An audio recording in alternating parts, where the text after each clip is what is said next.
and welcome to the HCL BigFix webinar. You are currently in the right place. I'm going to wait a few minutes, about 2 minutes, before we officially start our webinar to let people roll in. So we're just going to wait 2 more minutes and then we will officially start. Thank you for joining.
Hello, everyone, and thank you for attending today's webinar, How to Prioritize, Prescribe, and Prove Reduced Cyber Risk, a Pragmatic Approach. Presenting today, we have Robert Leong, Senior Director, Head of Product Management, HCL BigFix. Before we begin, I would like to cover a few housekeeping items.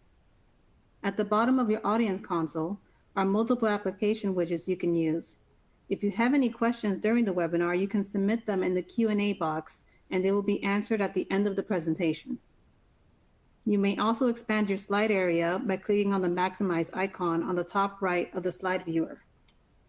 If you have any technical difficulties, please click on the Help widget.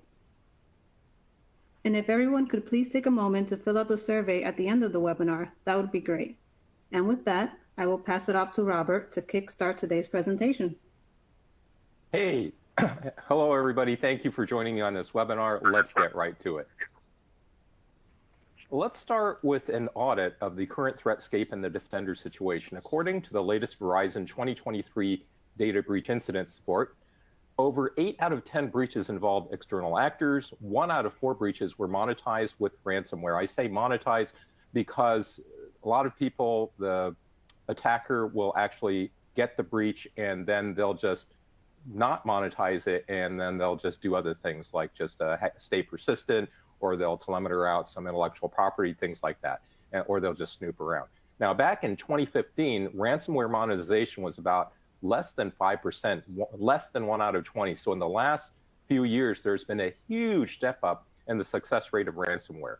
Now, Verizon reports that there are 3 primary ways into your estate, and they are compromised credentials, phishing, and vulnerability exploits. So let's do a dive into what is, I think, likely the most overlooked, least secure of the 3 main avenues into your estate, which is unremediated exploitable vulnerabilities. The latest data shows that 60% of breaches occurred because although a security patch was available from the operating system or app vendor, it was not applied.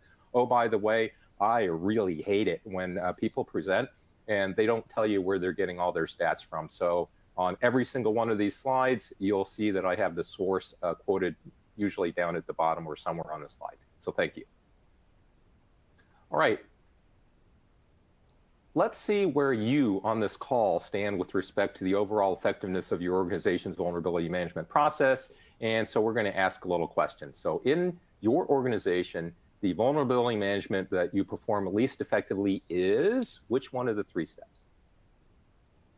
So I'm going to just give it a few minutes while folks are filling out the survey. And this is the format that we're going to be following in this webinar. There will be a series of audience interactions, and we'll show you what's going on with the audience so that you can see how people like you are actually answering these questions. So in my organization, the vulnerability management we perform least effectively is A, identification, B, prioritization, after you've finished your CVE scans and so on. And then third, remediation, or actually going and patching it, or potentially doing emergency mitigation a la Log4j. Okay, I'll give it a few more seconds for people to fill things out, and then we will move to our results. So please click on your choice. We'll give it 10 more seconds. 10, 9, 8, 7, 6, 5, 4, 3, 2, 1. Let's take a look. Okay, what we see is that identification and prioritization is very, very interesting. So we perform least effectively is prioritization, and then in number 2 place, identification, and then in number 3 place is remediation. Interesting. I wonder if we worded the question differently. Okay, let's see what we got for some poll results. All right, here's the survey results from almost 450 of your peers. This shows both the results that directly compare to the question that you just answered on effectiveness. Note that we also measured efficacy. Think of it this way. Efficacy is how well you perform based on the amount of time spent on the stage of the vulnerability management process. Are you using your time efficiently? Think of it that way. Effectiveness is asking, well, is the time spent in that stage translating to a good result and reducing your exploitable vulnerability attack stage surface? I made a statement which was that the remediation of vulnerabilities is the most overlooked, also translated as the area with the least amount of efficacy and effectiveness. And not surprisingly, this is because less than 1 out of 10 organizations, you see the number there at 9%, rate themselves as effective at vulnerability remediation, and 61% of organizations say that they are the most effective at identifying threats than prioritizing them. Now, let's take a look at the cause of why we have this state of affairs. Now, I respectfully submit that a key reason why companies can't keep up with patching exploited vulnerabilities is because of the exponential increase in the number of vulnerabilities in the last few years. Now, of course, exploitable computer vulnerabilities are essentially mistakes in programming. It's a oops. And with the massive shift globally to a remote workforce, to a hybrid workforce, and the massive changes to the computing ecosystem which accompanied that, the increase in the number of vulnerabilities is at a record high, and it's still increasing. In summary, there are so many vulnerabilities that current methods of prioritization are no longer viable. They don't really work.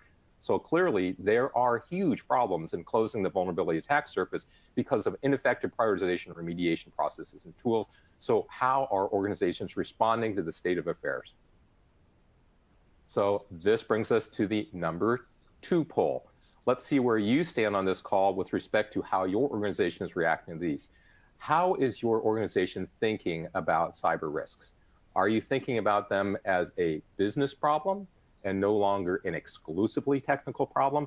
Or in your org, are cyber risks seen as an exclusively technical problem that's just handled by the CISO, by the CIO, by the technical team, by the IT ops team? So in your organization, are cyber risks seen as both a business problem and no longer exclusively technical, or an exclusively technical problem? Give you 10 more seconds. 10, 9, 8, 7, 6, 5, 4, 3, 2, 1, and let's look at the results. Very, very clear that the majority of people view things as a business problem and no longer an exclusively technical problem. That very, very much agrees with what we're seeing as well. So what you're seeing out in the ecosystem is that cybersecurity has become what I like to call, oops, come on, don't do that. It has become a social phenomenon. What this means is that everybody knows about the cyber risk problems and the massive increases in breaches, and they are now demanding accountability. What has changed is that stakeholders are no longer saying that it's really just the exclusive province of IT, CIO, and CISO. They view it really as you guys have put down, a business problem. So 88%, I was really shocked at the number, 88% of boards see cyber risk as a business problem. They are holding business leaders responsible. I interviewed a series of line of business owners and CEOs who said they're not going to get either their stock options or bonus packages because if they can't find some way to manage cyber risk, then they're going to be in deep doo. Now, last question. Let's see where you stand on the call with respect to who's responsible for what. So in your organization, is vulnerability prioritization led by IT or cybersecurity? So in your org, is vulnerability prioritization led by IT or by cybersecurity? 10, 9, 8, 7, 6, 5, 4, 3, 2, 1. Oh, we didn't get results there. Let's try it again. Oh, there we go. In my organization, vulnerability, evenly split, not surprising. What we found in our survey was that there's a split between which group leads. It's usually cybersecurity. I was kind of surprised that it was completely split there. Note that the point here is that there is no agreement on who should be consulted. And I would say that the mechanism of the collaboration is not well defined and agreed to. Now, we at BigFix did a huge deep dive on this and went out, and the PM team interviewed over 200 different people in the marketplace. And I'm calling it organizations in the marketplace because the vast majority of them were non-BigFix customers. So what did we find out? What we found out is that after we interviewed dozens of companies, over 200, as I said, we validated all the problems that we just showed. And we found out that the CEO is responsible for managing cyber risk, but that has no way of making business decisions that directly affect security outcomes. SecOps knows about threats in the threatscape, but has no way to interactively work with IT ops to figure out the vulnerability patching priorities, or it's not well, figured out. And then last but not least, IT ops has a huge list of vulnerabilities to patch, but it's very difficult to minimize business disruption while simultaneously maximizing attack surface reduction. This aligns very nicely with the independent survey results, as well as what you just answered. So the question is, well, what the heck are you going to do about that? Now, on the surface, you might think that the problems we just saw are all pretty disparate, that they're different problems for different groups. But when we analyze the problems, we realize that all these problems are related, they're intertwined, and that if we automate the right things, that we can solve the pains for all three groups at the same time. So let me show you how we did this. I am going to introduce some technology that we recently introduced to the market, and I'll demo it for you as well. So yes, I'm going to try and do a live demo. Okay. We're calling the new functionality Cyber Focus Analytics. It's built on top of BigFix. What is it? It is there's a marketing phrase there. The first vulnerability remediation solution that helps teams collaborate to prescribe the most effective remediation strategies, protect against exploits, and then prove better security outcomes. Usually I get the most questions on prove, so we're going to hit that one pretty hard. But you'll see three alliterative words on the left there. We think that it's easy to remember, what's really different about this and how we're approaching it, because it's all three capabilities integrated in one package, organically designed from the ground up to do all three without additional integrations or other products. So let me show you exactly how we can reduce the pains that I just mentioned. Now, when we analyze the problems, we realize that for SecOps and IT ops, it comes to figuring out how to answer these questions before an attack. So what we wanted to do was to build a series of analytics into BigFix and take BigFix unique information and data. So what does BigFix know that other products don't know? And for example, one of them is, were security patches applied? Is a patch content available? That's not things that are normally known by vulnerability assessment or prioritization systems. They don't know whether a security patch was applied, but BigFix does, because BigFix does remediations. We combined that with threat information, and we created a series of collaboration tools for IT ops and SecOps, including things like, well, which patches would be the least disruptive? Which one would stop the most threats with the least amount of kind of patch maintenance windows? So we're answering questions that we believe haven't actually been answered before, and we're using data that is synergistic with what the other type of vulnerability vulnerability assessment solutions contain. For instance, at our friends at Tenable, they do a fantastic job, but they don't know whether the security patch was applied. They can tell you whether the vulnerability is still there, but they don't know whether the patch was applied. So those are both essential pieces of information, and it allows the IT team to have a seat at the vulnerability security table. Does that make sense? So automation for protection level agreements are also something that we built in to manage and improve reduce cyber risk outcomes using business decisions. And if you don't know what a protection level agreement is or what a PLA is, I'll explain that in just a few slides. So let me set up a demo scenario here so you can see how it would be used in real life. So let's say that CISA or any sort of threat intelligence brief says that Cobalt Group is actually hacking banks in the United States. And here's a series of attacks that are out there, and what should you do? Well, if you're paying attention to this and you read one of these, whether you're an executive, you're in IT, or you're in cybersecurity, there should be immediately 3 questions that come to mind. And one of the questions is, well, do we need to worry? Is this a priority? Do we have to be concerned about our vulnerability attack surface? And number 2, did we run remediations on the vulnerability that Cobalt Group is using? We're a bank in the United States, so we need answers to these questions. And if we did not, exactly what do we need to do, and what's the priority of it? So I like to refer to this as, should we worry? And did we patch things? And if we didn't, exactly what do we need to do?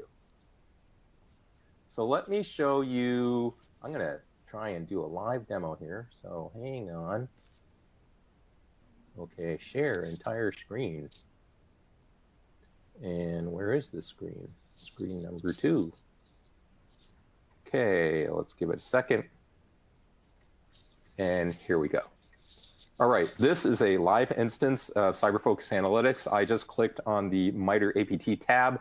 You see in this environment, we have a company that has 178 devices, and I have another instance running here, and you can see that it has 21,872 devices, and it has a plethora of different device types. So we support all of these: servers, desktop, laptops, mobile, cloud, endpoints, and so on.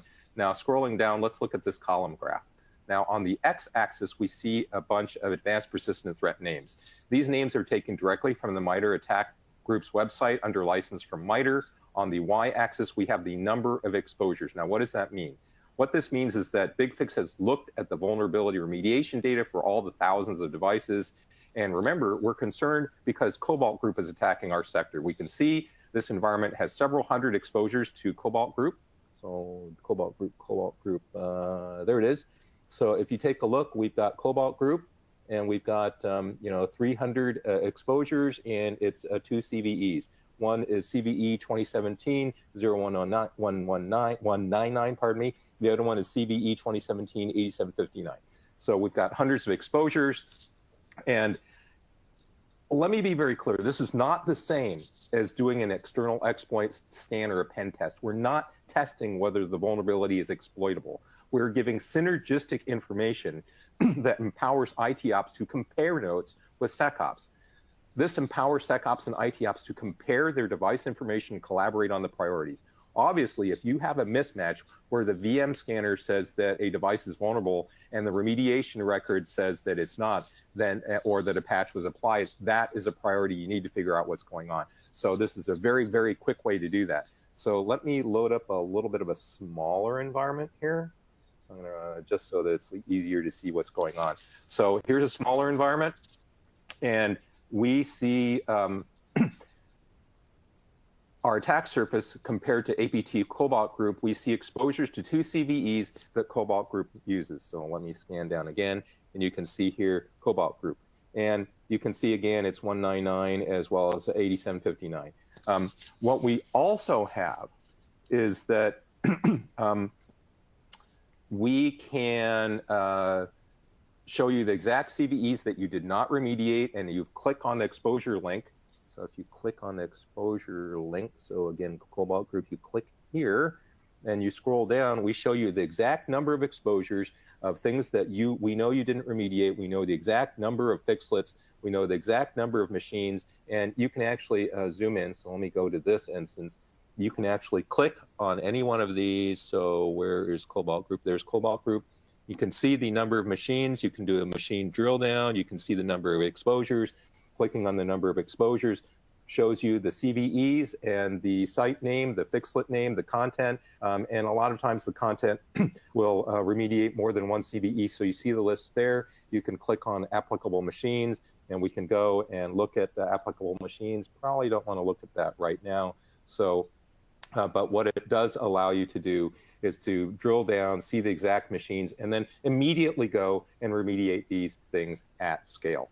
So that's what's really different about this. What's also interesting about this, and oh, see, it's a live demo. So of course it signed me out because I didn't click long enough. So I got a security log out. So while we're doing that, what I'm about to show you is the ability to show you, we have built in a simulator. The simulator shows you how the attack CVE surface would change if you immediately remediated a particular set of CVEs. It's a tool whereby the IT ops team can immediately see what would change if you did the remediation. And you might also say, hang on, why don't you just show me that immediately? So I'm going to do that. So again, Cobalt Group, here's 199, and here's 8759. So if you go up here and you take a look at 8759, and where is 8759? We're going to click on that and look at what happens down below. You'll see that it shows you what would happen to your attack surface with respect to this group of APTs if you immediately remediated this. So you see, well, this is how my attack surface would change.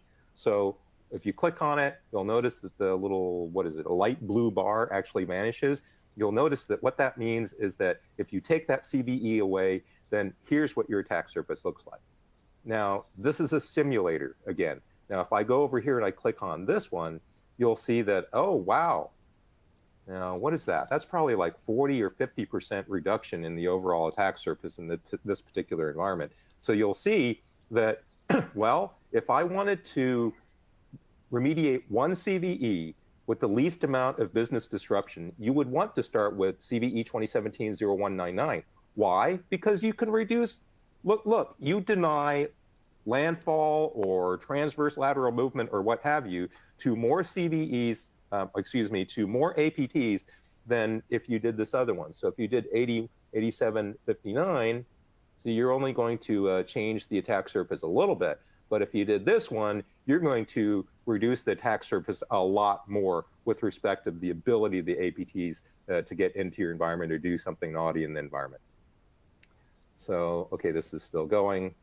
But, and I'm going to come back to that since I got logged out. But the point is, we have the ability to very, very quickly tell you what is the easiest, best way for you to actually remediate and which one's going to be the best bang for the buck with the least amount of problems.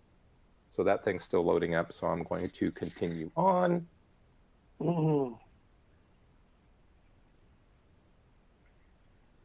Okay, so what have we done? We confirm priority exposure to CVEs used by the APTs based on BigFix patch content so that SecOps and IT Ops can collaborate on findings and they can actually prioritize. It also, with the simulator, it also has prescriptive advice, which I wasn't able to show you, but I anticipated that and I put the screenshot up here. So notice what this is doing. It's actually showing you that if you remediated this CVE, it would impact the most MITRE APTs. We also show you things like, here's the MITRE correlated APT with the most number of exposures overall. Now, we are expanding on this because we got some really great feedback from the market that folks like you view this as extremely helpful to have these, kind of guided patch prescriptions, if you will. So we're going to be doing that a whole lot more. So not only are we telling you what your attack surface looks like, we are prescribing maximum vulnerability attack surface reduction with minimal business disruption. And we're correlating the patch content, and you can actually go in there and do remediations at scale. You can go right in the tool and immediately pivot over and schedule up a bunch of patching jobs. And I'm not going to do that right now. I'm going to move to the next section and show you some more. Now, what we do know also is that CISA publishes a database of known exploited vulnerabilities, also called CISA KEV for short. This database is updated on a regular basis based on adversarial activity out in the wild. All right, we know that if you're not familiar with this threat intelligence source, you really should be. So I'll just go over it very quickly. In order to be in the CISA KEV catalog, numerous things must be true. Number one, you must have a CVSS score assigned. Two, CISA must have determined that the vulnerabilities have been exploited in the wild based on the government's ability to look at their sensors and say, yeah, this is being exploited.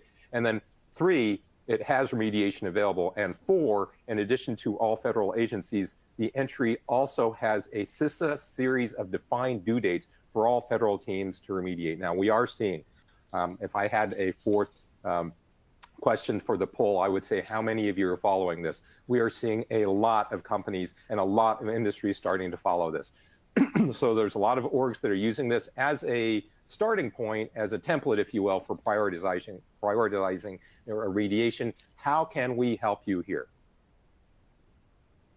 Again, we're going to say should be a series of questions that come up. There are three questions you have every time there is a new CISA KEV entry. Number one, do you need to worry? Do you have the OS or applications that have the vulnerabilities, and what's the status of them? Did you run remediations on the exploited vulnerabilities? And if not, exactly what do you need to do and what's the priority? So let's move back to the demo. So thanks for putting up with flipping back and forth to all the different screens. But, I don't like canned demos. I like it when people do things live.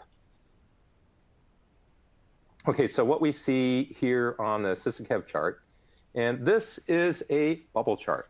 Now, what do I mean by bubble chart? Okay, I'm gonna let this load.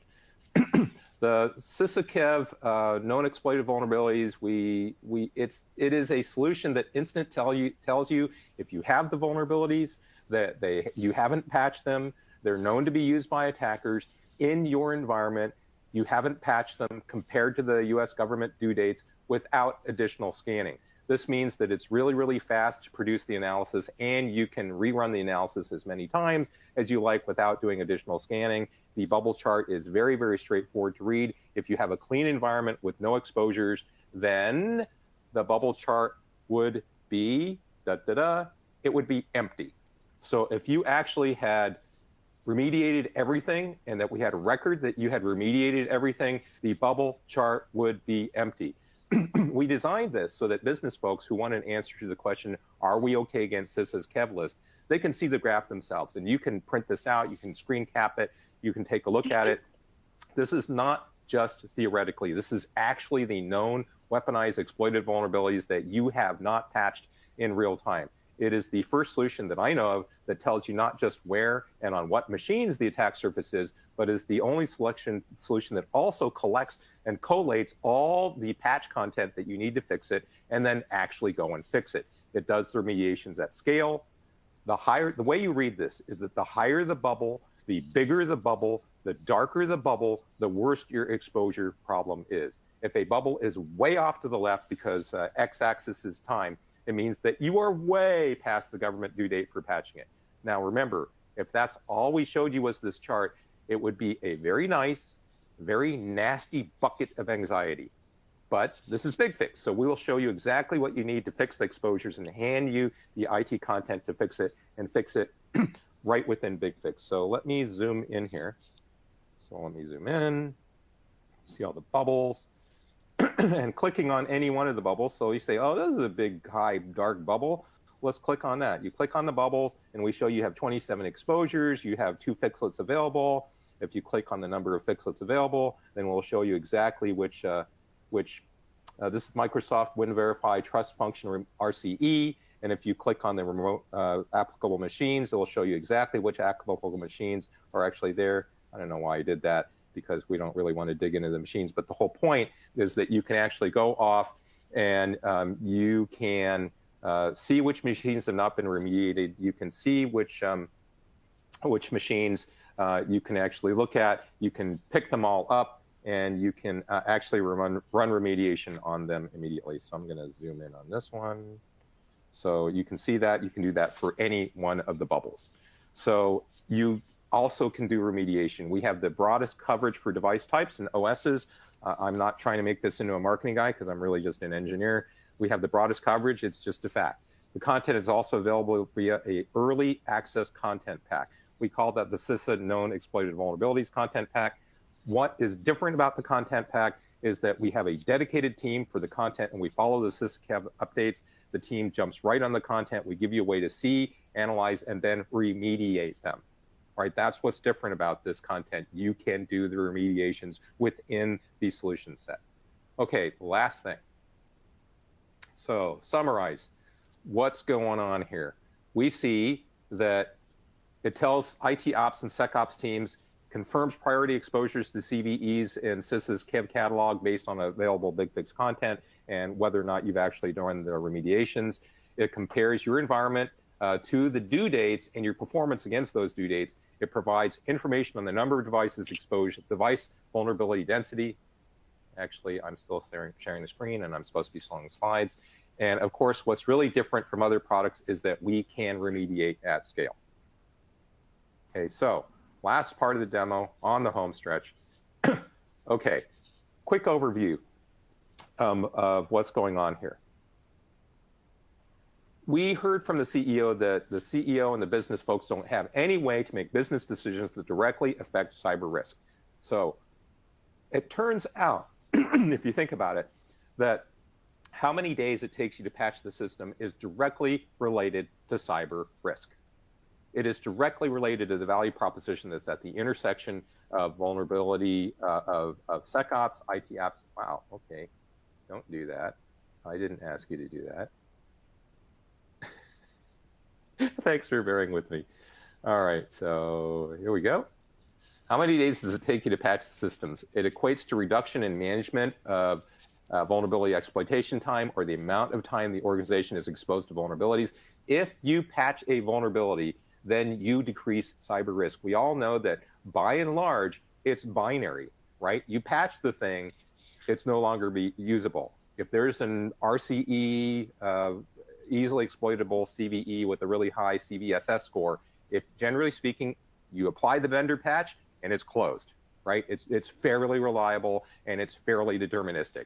So if you agree among SecOps, IT ops, and the C-suite what vulnerability exploitation time is acceptable, then you can define a protection level agreement, or what we like to call a PLA. It's a measurable control point. It speaks to how good you are at doing this. Not sure why it keeps doing that, but okay. Thanks for putting up with the funny little problems that we're having with the platform here. Okay, how exactly would this work? In order for any sort of metric or agreement to matter to the C-suite, it has to be linked to business goals and cyber risk. So in this case, it's reducing vulnerability exploitation time. It has to be based on things that you can control through tools and processes. In this case, it's remediation processes in BigFix. Finally, it has to be a high quality measurement that can be trended. If you go off and say, we discovered another 10,000 vulnerabilities, we patched 7,000, here's the burn down list, that doesn't tell the business group what their level of risk is. So let's just say it has to be trended. Are you getting better? Are you getting worse? You have to be able to do that. So that's what a protection level agreement is. So again, we said that we're a bank in the United States. Let's say that a bank loses, I don't know, $50 million a day if the online banking servers are down. That is a critical system. So what we need is a PLA for online banking servers. So let's just say that based on the budgets agreed to, that a 10-day time frame would be ideal for when it would be remediated. Now, let's take a look at this. It's a time frame that would vary from company to company. If you spend more money and you do, say, same-day patching, you can have a lot less risk, but it's going to cost more money. Let's just say, suppose it costs, I don't know, $20 million more to get all the processes, all the people, and all the tooling in to do same-day patching. Now, every CEO that I have so far interviewed, when I ask them, how many days are you willing to have exploitable vulnerability in your critical systems? Every single one of them says 0.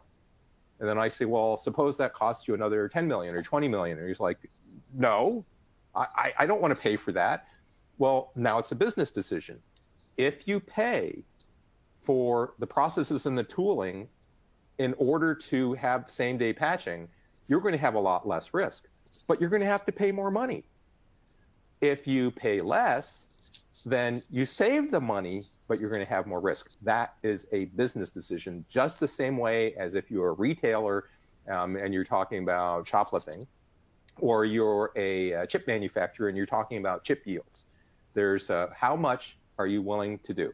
How much are you willing to spend to increase the yield or to reduce shoplifting? And it's the same thing here. So how many days are you willing to take to do remediation and to pay for it?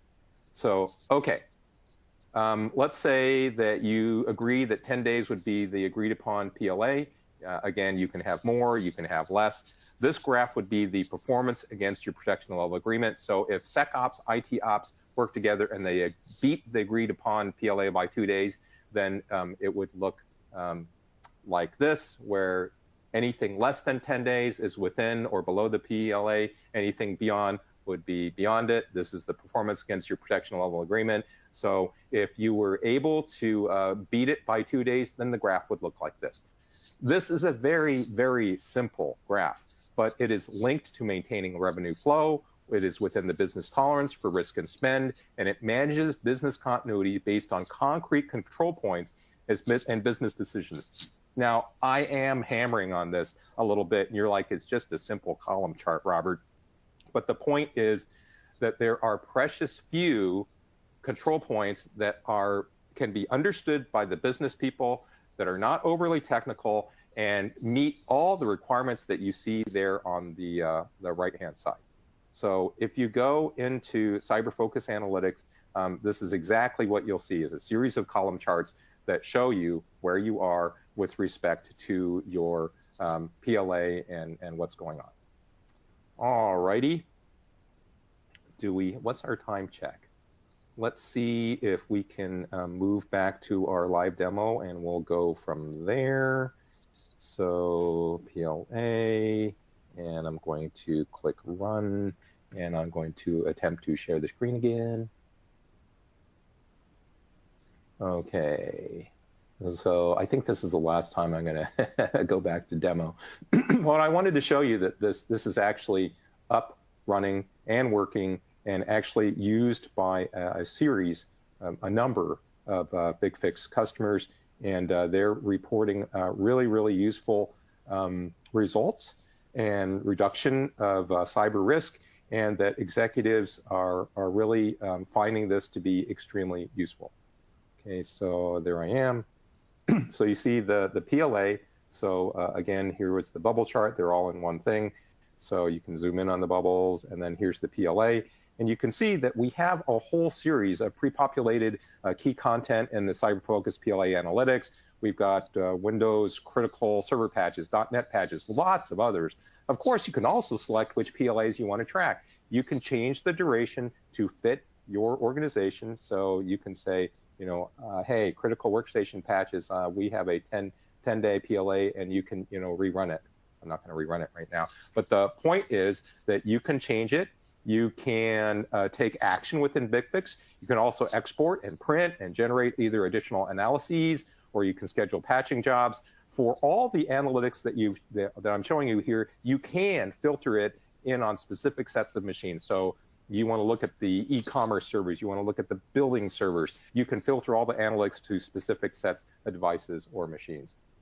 I'm going to loop back to SysAkev since it logged me out there. But again, MITRE APT. So total exposure count. You want to see what the automatic prescriptions are for the least business, most impactful, least disruptive things, you can just click there. Now, are we planning to build that out so you have tons of stuff and you have a complete set of strategies? Yes, that's exactly what we're planning to do. Okay, so stop showing the screen, go back to the slides. So hope you guys are all still with me. All right, so the teams have prioritized, they prescribe patches to the online banking servers within the 10-day protection level agreement, and it actually shows that of when SecOps defined that CVE remediation was needed against the Cobalt group. It supports, this is a key thing for the C-suite, supports the ability to maintain revenue flow. Why? Because we're looking at the critical server patches for certain CVEs within the SysACAV that are on our e-commerce servers, or yes, our online banking servers. It stays within the critical risk tolerance to prove protection as defined by the C-suite, the CEO. So what have we seen here? We have seen a live demo with accompanying explanation of the first vulnerability remediation solution that helps you easily prescribe the most effective remediation strategies, protect against exploits. What does that mean? It means that you can actually go in there and you can run patch jobs at scale against a huge number of devices and OS and third-party applications. And how do you prove better cybersecurity outcomes? Well, we showed that the C-suite set a 10-day PLA and that we beat it by 2 days for the critical server patches on the e-commerce or the online banking servers. That is proof of a better cybersecurity outcome. It is quantifiable. And then, of course, we prescribe effective remediation solutions by giving you both a simulator as well as ways to say, here's your easiest path to closing off your attack surface. So I would say, I like this phrase. I've been in cybersecurity now for 15 years, but we have always invested in cybersecurity tools and cybersecurity activities. Now we need to pivot to cybersecurity outcomes. And that is being demanded by the market. And so I would say, don't just keep investing in cybersecurity activities, cybersecurity processes, and cybersecurity tooling, invest in security outcomes. And this is kind of the very first time that we're able to do that. Now, if you want to learn more, you can check out our security solutions page, which you see right there on the slide. You can download relevant white papers. You can listen to other security-related webinars. You want a live demo of this. And oh, by the way, if you are a BigFix customer, I have looked at least 10 installations of the CyberFocus Analytics. If you're not using it, we can install this, I kid you not, in less than 5-6 minutes. Yes, I did say minutes. We can install this in 5 or 6 minutes on any existing BigFix installation. And you can find out where you stand with respect to SysACAV, where you stand with respect to the advanced persistent threats, and where you stand on our pre-populated protection level agreements. So that's where we are. And with that, I think I made it to the end, and we go to Q&A. So let me take a look at the questions here.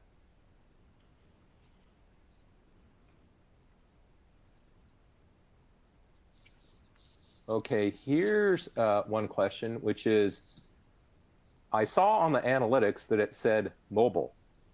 Does BigFix support mobile management? So let me show the screen so that you know what this person's talking about.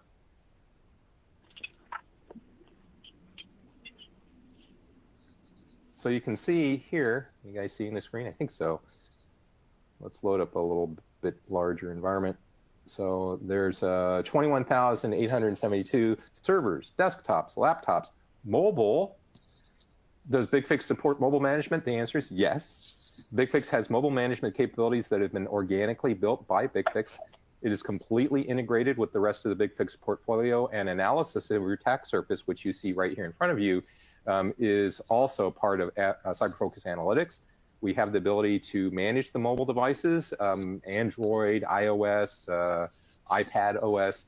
We can manage through the vendor's MDM API, so you can manage things like OS updates through BigFix. For example, if you see that a whole bunch of iPhones have vulnerable versions of iOS, you can go into BigFix, all in the same product, and force iOS updates on all of those devices. So yes, you can do that. Okay, let's, so here, yeah, you see mobile devices. All right. Okay, another question. You said that BigFix does cybersecurity assessments without having to do additional scanning. Can you please unpack that?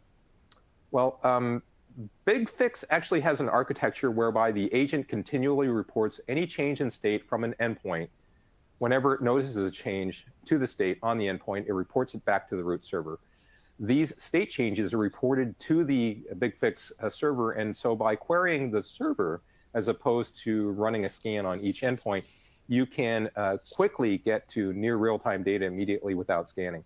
It also tells you how we're able to do visibility analytics and control of endpoints with the intermittent connectivity, because whenever an endpoint goes online, we can send an intelligent program, which we refer to as a fixlet, to the endpoint, and the endpoint agent will autonomously take action. So it might be, hey, tell me the status of this particular state. Is the service running? You know, how much memory are you chucking up? Is this application running right now? And what's the CPU usage? You can ask a whole bunch of questions on there. And even if it just pops up for a few seconds, it can collect that and then collect the information. And even if you turn the laptop off or put it to sleep, it can pop up again. And then as soon as it wakes up and goes on the net, it'll just send the answer.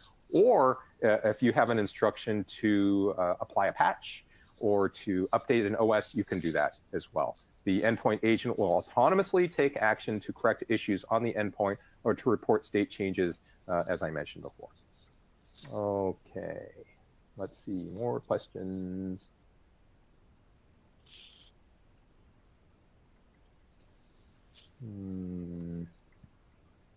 Okay, here's another one. Where's BigFix getting the threat information? Where are the threat feeds coming from?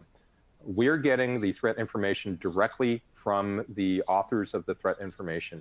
For example, for MITRE advanced persistent threats, we are picking up the APT definitions as well as the associated CVEs that are used by the advanced persistent threats directly from MITRE.org. For CISA-KEV, we are getting the information directly from a feed from CISA, from their known exploited vulnerabilities catalog. So it's not third-party or a proprietary feed. We're getting it from the original sources. And we are picking them up immediately before running the assessment.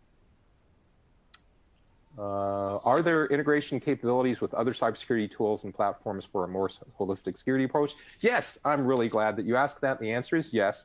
I believe we are the only vendor that actually has integration with all top 3 market-leading vendors. So thinking Tenable, Rapid7, Qualys. We also have custom CSV importation, and you can actually go into BigFix and directly pick up information, and it's a full integration. We tunnel through the APIs, say for Tenable, and we'll pick up everything. And you can do compare and contrast of what Tenable's telling you, what the BigFix Cyber Focus Analytics are telling you. So yes, you can do a full-on holistic approach. Great question, great question.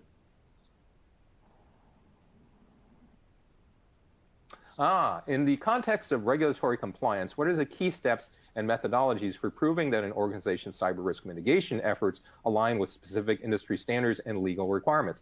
That is a great question, and I would like to make one statement.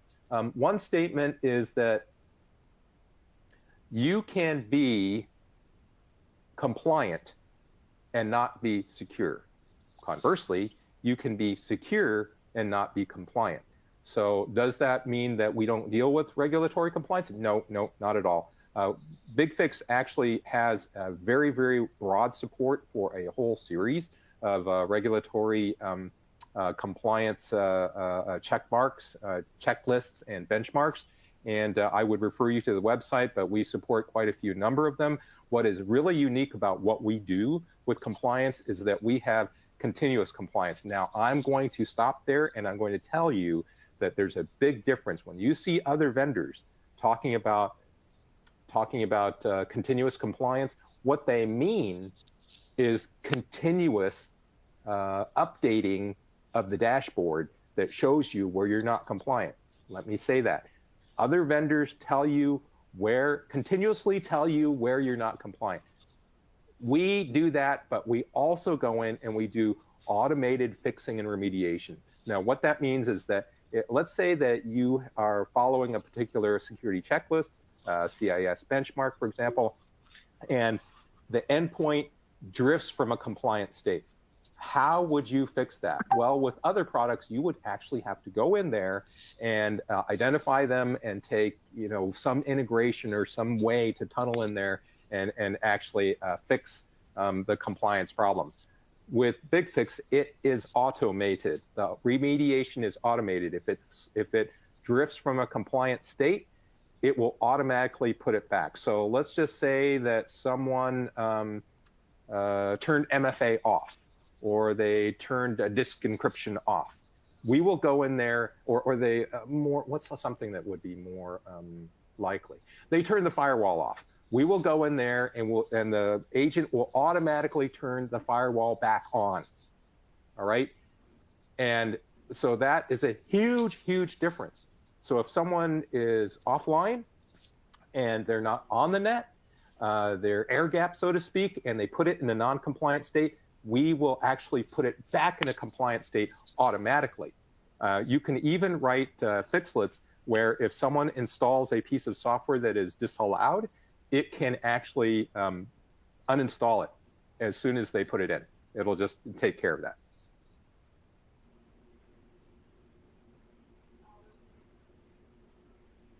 How frequently, that's a good question. How frequently is regularly updated? With respect to SysACAV, it's not based on, I'm going to use double E language. We're not polling, we're interrupt driven. So what that means is that as soon as CISA says, here's the latest set of items that were added to the SysACAV catalog, that's when our content team jumps in, takes note of that, so we subscribe to the feed, and that immediately becomes what they work on next. So they will give you visibility, analytics, as well as remediation as quickly as possible. So that's what we mean by regularly updated. It's not based on a schedule.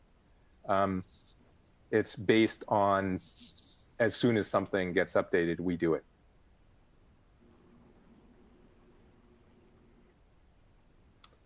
Okay, I think I'm looking at the time and we are running out of time here, and I want to be respectful to everybody.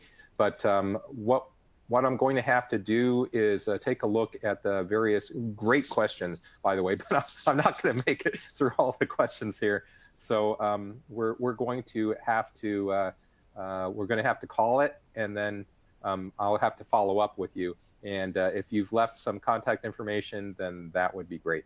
So thank you so much.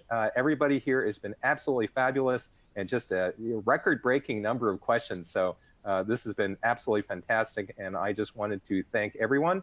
Again, my name is Robert, and yes, it says product management, but I'm really just an MIT nerd with that wandered into product management so that I could understand what the market wants and make sure that the engineering teams get it. So you guys have been fantastic. Thanks for spending the majority of the hour with me. And with that, I think Insights team, we're ready to call it a wrap. Thank you, Robert. That was very informative. And thank you, everyone, for attending today's webinar and being such an active audience. Please don't forget to fill out the survey about today's presentation. Thank you and have a wonderful day. Thank you very much.